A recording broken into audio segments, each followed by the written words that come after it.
Hello students of class 12th, welcome to your online class. This is your economics class और आज हम फिर से अपना एक नया चैप्टर स्टार्ट कर रहे हैं जिस चैप्टर का नाम है आपका प्रोड्यूसर्स इक्विलिब्रियम। रीज़न ये है कि आपके पास टाइम बहुत कम है और हम नहीं चाहते हैं कि आपका कोई भी चैप्टर छूटे जिसकी वजह से आपका लॉस हो जाए। तो मैंने यही डिसाइड किया है कि मैं आपके 2-3 चैप्टर्स को साथ में लेकर चल रही हूँ। अब 2 ही चैप्टर्स हैं आपके, तो दोनों को मैं साथ लेकर चल रही हूँ और मैं डिवाइड कर दूँगी कि हाँ आज इस चैप्टर को पढ़ाना है, कल इस चैप्टर को पढ़ाना है। तो इस तरीके से आपकी क्लासेस अभी कुछ जो भी बची हुई दिन चलेंगी इसी तरीके से चलवाएंगे हम, ठीक है। तो आज हम स्टार्ट करेंगे आपका प्रोड्यूसर्स बिहेवियर एंड सप्लाई। आप जैसा कि प्रीवियस क्लास में पढ़ चुके हो, कंज्यूमर्स इक्विलिब्रियम और डिमांड के बारे में आपने पढ़ा था। उसमें हम लोग एक कंज्यूमर के नज़र से देख रहे थे कि एक कंज्यूमर का क्या बिहेवियर रहता है जब वो किसी चीज़ को हमारे परचेज़ करता है और उसका क्या दृष्टिकोण रहता है, उसे क्या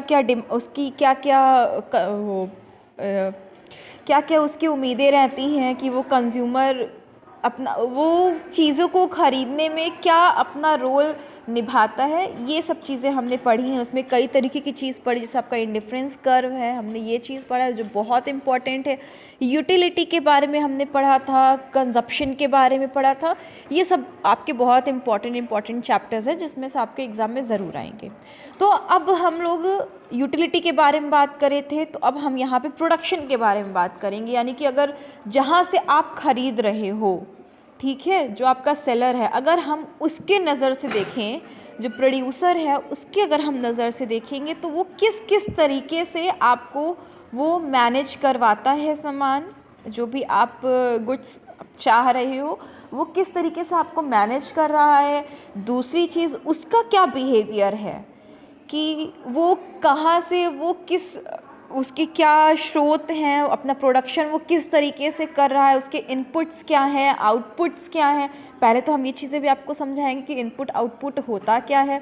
फिर फैक्टर्स उसके मैं बताऊंगी आपको, इसमें बहुत सारे वेरिएबल्स हैं। कॉस्ट के बारे में बताएंगे कि पैसा क्या होता है, कॉस्ट क्या होती है किसी चीज़ का। जो एक सप्लायर होता है, जो एक प्रोड्यूसर होता है, वो किसी भी XYZ कोई भी जब गुड होता है तो उसकी प्राइस वो कैसे डिसाइड करता है, उसे मार्केट में कैसे लॉन्च करता है। तो ये सारी चीज़ें हैं जो कि हम प्रोड्यूसर्स बिहेवियर में पढ़े थे। अब क्योंकि हम उसमें डिमांड की बातें कर रहे थे और अब हम प्रोड्यूसर बिहेवियर एंड सप्लाई की बातें करेंगे कि वो आप तक किसी भी XYZ गुड्स की सप्लाई वो किस तरीके से कर रहा है और उसके क्या क्या रिसोर्सेज होंगे। Okay, let's start the class. In the preceding unit, we have studied that in free market economy, central problems are solved through price mechanism, that is through market prices. Wait.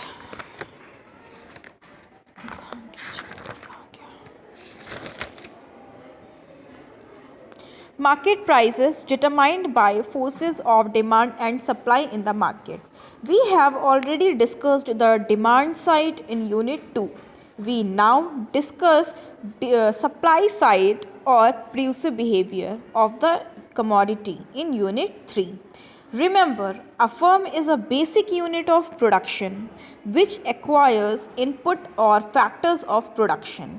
What is your factors of production? That is ऐसे production, वो factors जिसकी आप help लेते हो production करने के लिए। आपके वो फैक्टर्स क्या हो जाते हैं, like land, labour, capital etcetera. तो ये सब चीज़ें क्या होती हैं, आपकी फैक्टर्स होती हैं। And produces output with increases in input, output is expected to increase, but it is not essential for output to increase the same proportion. So we discuss relationship between output and input under relation to a factor. अब introduction था कि आप first chapter में आपने क्या क्या चीज़ें पढ़ी हैं। इकोनॉमी के बारे में पढ़ा है आपने, सेंट्रल प्रॉब्लम पढ़ा है जो कि बहुत इंपॉर्टेंट है, प्राइस मैकेनिज्म पढ़ा है आपने। ये सब चीज़ें आपका इम्पॉर्टेंट टर्म्स हैं।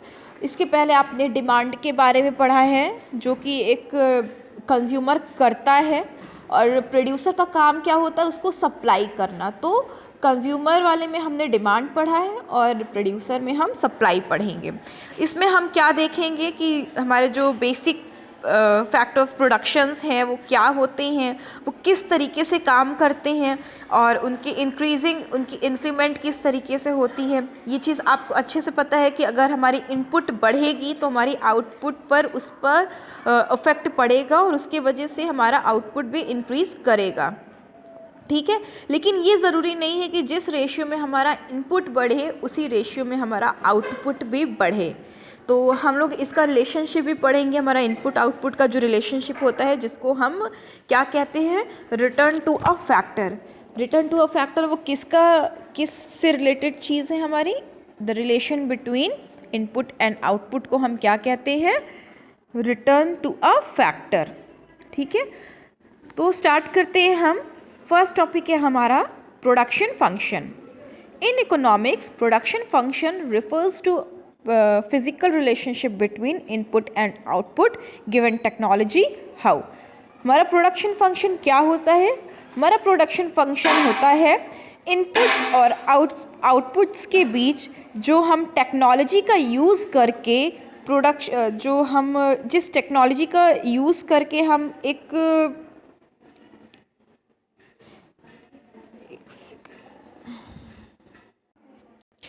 तो हमारा एक फ़िज़िकल रिलेशनशिप है इनपुट और आउटपुट के बीच, जो कि हम किसी एक पर्टिकुलर टेक्नोलॉजी के साथ करते हैं, ठीक है। Production has been defined as a transformation of input into output. The resources used in productions are called input and the commodity produced are called output. For instance, for production of wheat, we required land, seeds, manure, water, pesticides, diesel and services of cultivator. Clearly, in this case, wheat is the output and all resources in its production are called input. तो हम एक simple सी चीज़ बता रहे हैं कि input output होता क्या है। आप जब फैक्टर ऑफ प्रोडक्शन या और प्रोडक्शन फंक्शन पढ़ रहे हो तो आपको ये जानना बहुत ज़रूरी है कि इनपुट और आउटपुट हमारा होता क्या है। तो इनपुट क्या होता है, किसी भी एक मटेरियल को तैयार करने में जितनी एक्स्ट्रा चीज़ों की या प्राइमरी गुड्स की ज़रूरत पड़ती है वो हमारा इनपुट कहलाता है। और आउटपुट क्या होता है, प्राइमरी गुड्स की हेल्प से जो कुछ भी हमारा गुड मटेरियल तैयार हुआ है वो हमारा आउटपुट होता है। जैसे कि आपने एक ड्रेस बनाई है, ठीक है। अब उस ड्रेस को एक कपड़ा बनाया, मान लीजिए आपने टॉप बनाया है, ठीक है। अब उस टॉप को बनाने में आपको किस किस चीज़ की ज़रूरत पड़ी थी, धागे की ज़रूरत पड़ी थी, आपको ऐसे कपड़ा जो होता है कपड़े की ज़रूरत पड़ी थी, धागे की ज़रूरत पड़ी थी, सुई की ज़रूरत पड़ी थी आपको स्टिचिंग के लिए, और जो आपको अगर उसमें डेकोरेशन करना है तो आपको उसमें मोतियों की ज़रूरत पड़ी थी। तो इन सब चीज़ों के हेल्प से आपने एक टॉप बनाया। तो इसमें आपका इनपुट क्या हो गया, जो आपने रॉ मटेरियल्स का यूज़ किया है उस टॉप को बनाने में, वो आपका इनपुट है। और इनपुट का यूज़ करने के बाद जो मटेरियल आपका तैयार हुआ है, जैसे आपकी टॉप एक बन के तैयार हो गई, वो आपका आउटपुट कहलाएगा। तो वैसे एक एग्जांपल हमने यहाँ पे लिया है, देखिए दिया है कि आपका वीट की कल्टीवेशन में आपको किस किस चीज़ की ज़रूरत पड़ी, मैन्योर, वाटर, डीजल, आपका पेस्टिसाइड्स, सॉयल, ये सब चीज़ों की हेल्प से आपका वीट तैयार हुआ है। तो हमारा वीट हो गया आउटपुट और जितने हमारे प्राइमरी गुड्स थे वो हमारे हो गए इनपुट। ये होता है आपका इनपुट और आउटपुट। अब इसका जो रिलेशन होता है, इसमें जो फिज़िकल रिलेशनशिप होता है वही हमारा रिटर्न टू अ फैक्टर्स होते हैं।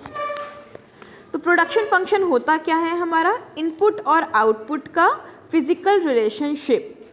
जैसे कि इसको हम एक फॉर्मूले से बता रहे हैं, यहाँ पे है physical quantity, this is Q is equals to F, ये है आपका फैक्टर्स या फिर आपका कोई भी फंक्शन हो गया। फिर ब्रैकेट में F1, F2, F3, यानी आप उसी जितनी भी क्वांटिटी, जितने भी रॉ मटेरियल्स आप यूज़ कर रहे हो वो चीज़ हमारी F1, F2, F3 डिनोट कर रही है। ठीक है, ये हमारा इनपुट है। तो इतने सारे इनपुट की हेल्प से हमारा एक आउटपुट F, हमारा जो स्मॉल f है हमारा फंक्शन है, वो हमारा आउटपुट है और कैपिटल F हमारा इनपुट है। तो कैपिटल F इंटू यानी इनपुट इंटू आउटपुट हमारा क्या हो जाएगा, फिज़िकल क्वांटिटी, ये हमारा प्रोडक्शन फंक्शन हो जाएगा। तो इस तरीके से हम अपने प्रोडक्शन फंक्शन को देख सकते हैं। इससे रिलेटेड हमारे न्यूमेरिकल क्वेश्चंस भी होते हैं जो कि हम नेक्स्ट टर्न पे इसको लेंगे और सॉल्व करेंगे। Okay, have a nice day students.